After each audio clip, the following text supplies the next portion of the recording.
गुरु प्यारी साथ संगत जी, आप सभी को प्यार भरी राधा स्वामी जी। गुरु प्यारी साथ संगत जी, अपने सतगुरु पर पूरा विश्वास रखें। एक विश्वास ही है जो हमें मालिक से मिलवाता है। चाहे दुनिया भर के दुख क्यों ना टूट पड़े, अपने विश्वास को कभी भी डोलने ना दें। कहा जाता है विश्वास मुर्दों में भी जान डाल देता है और विश्वास से ही लिखी हुई किस्मत भी पलट जाती है। विश्वास और श्रद्धा से अपनी करनी करते रहें। एक ना एक दिन बाबा जी जरूर पार उतारेंगे। बिना विश्वास के तो दुनिया का एक छोटा सा रिश्ता भी नहीं निभाया जा सकता। यहाँ तो हमें उस जग के पालनहार से रिश्ता जोड़ना है। विश्वास रखें और अपने आप को सतगुरु की सेवा में समर्पित कर दें तो उस कुल मालिक का दर्शन अपने आप हो जाएगा। बहुत समय पहले की बात है, जब चरण सिंह जी महाराज चोला छोड़ गए थे तो उनके जाने के बाद बाबा जी ने गुरु गद्दी संभाली थी और वह डेरे में सत्संग करने लगे।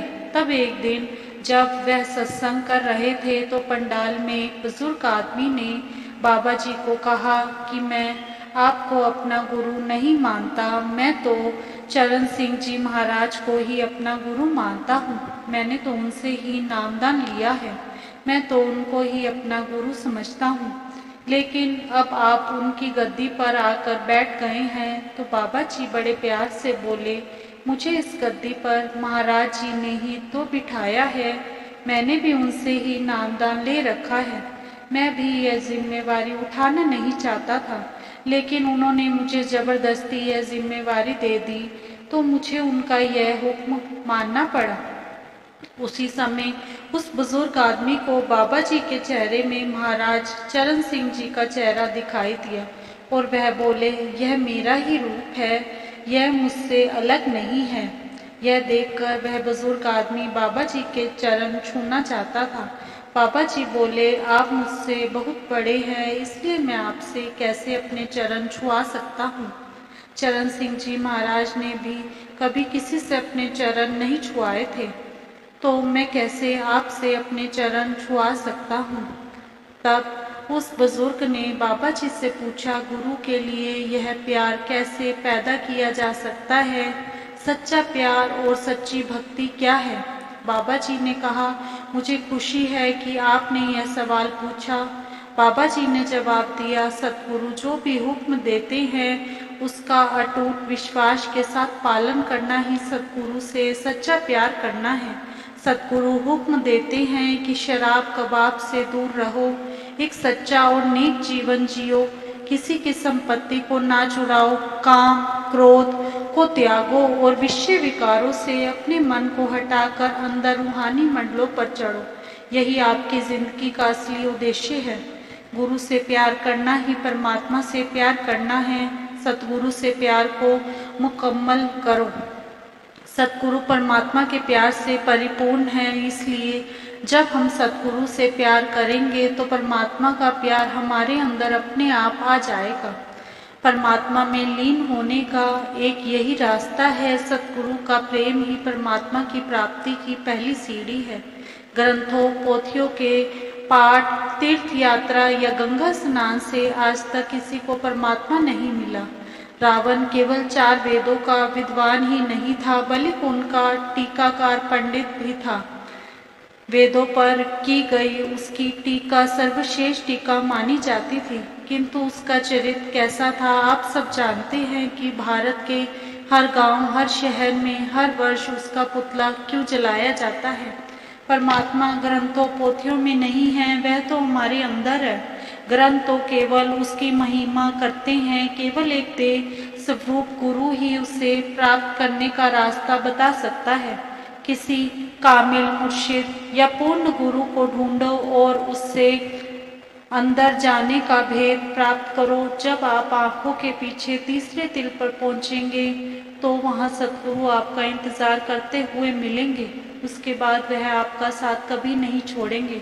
हजूर महाराज जी फरमाते चले गए, आप चाहे यूरोप, अमेरिका, अफ्रीका या किसी देश में चले जाएं, सतगुरु हर समय हर स्थान पर आपके साथ हैं। आप अपने कमरे में बैठे हैं, दरवाजे बंद है, पर आप सतगुरु को याद करते हैं तो वह आपके सामने आ जाते हैं। आप उनसे कोई बात पूछे, वह जवाब देंगे। वह हर मुसीबत में आपकी मदद करेंगे, हर दुख और कठिनाई में आपको रास्ता दिखाएंगे। नदियों, पहाड़ों में, जंगलों में और समुद्र में वे आपकी रक्षा और हिफाजत करेंगे। भक्ति का यही सच्चा मार्ग है, बाकी सब माया जाल है। जरा शांतिपूर्वक विचार करो कि इस संसार में ऐसी कौन सी पूंजी है जो हमारे बटोरने के लायक है। केवल नाम सिमरन की पूंजी ही इस दुनिया में और इसके बाद हमारे काम आएगी। इसी के साथ एक छोटी सी साखी और है। एक राजा था। एक दिन दरबार में तलवार को साफ करते समय राजा की उंगली कट गई। तो मंत्री ने कहा, जो होता है हमारे अच्छे के लिए होता है। राजा को बहुत गुस्सा आया। राजा ने मंत्री को कहा, तुम यह क्या कह रहे हो? मेरी उंगली कट गई और तुम कह रहे हो अच्छा हुआ। राजा ने अपने मंत्री को जेल में डलवा दिया। अगले दिन राजा जंगल में शिकार करने गया। शिकार करते करते वह अपने साथियों से बिछड़ गया और आदिवासियों की बस्ती में चला गया। वह बलि देने के लिए किसी को देख रहे थे। आदिवासी लोगों ने राजा को बलि के लिए पकड़ लिया। जब वह राजा की बलि देने लगे तो उन्होंने राजा की उंगली पर चोट का निशान देखा। वह बोले, यह तो पहले से ही खंडित है, हम इसकी बलि नहीं दे सकते। उन्होंने राजा को छोड़ दिया। राजा वहां से किसी तरह अपने राज्य में पहुंचा और मंत्री के पास गया। राजा मंत्री से बोला कि तुम ठीक कहते थे कि जो होता है हमारे भले के लिए ही होता है, लेकिन मैंने तुम्हारे को जेल में डाला, उसमें तुम्हारा क्या भला है? तो मंत्री बोला, राजा जी, अगर मैं जेल में नहीं होता तो मैं आपके साथ होता। आपको चोट के कारण छोड़ देना था। अगर मैं आपके साथ होता तो वह लोग मुझे ही बलि पर चढ़ा देते। राजा मंत्री की यह बात सुनकर बहुत खुश हुआ। राजा ने उसको जेल से बाहर निकालकर बहुत इनाम दिया। इस कारण निराश नहीं होना चाहिए। जो होता है हमारे भले के लिए ही होता है। भले ही कुछ अच्छा हो या ना हो, उसके प्रति अच्छा रवैया रखने से सब अच्छा ही होता है। जो मालिक पर विश्वास रखता है वह दुख सुख सबको एक समान समझता है। इसी के साथ ही इजाज़त चाहते हैं। कल मिलेंगे एक नई साखी के साथ। तब तक के लिए राधा स्वामी जी। अगर आपको साखी अच्छी लगी हो तो कमेंट बॉक्स में राधा स्वामी लिखना ना भूले जी। राधा स्वामी जी।